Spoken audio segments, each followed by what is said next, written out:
In the warm waters of the Western Pacific lives a dramatic little fish with pouting lips and dazzling stripes. The flamboyant Moorish Idol. This one is looking for a partner. Moorish idols normally breed in pairs.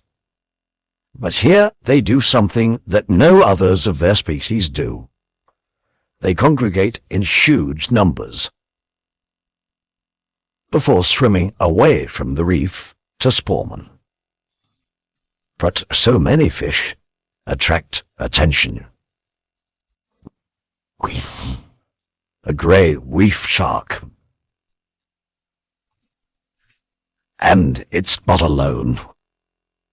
With so many hiding places, there is safety on the reef. But they must get out, past the sharks. Finally, they make a break for it. Now in open water, they can swim into the blue.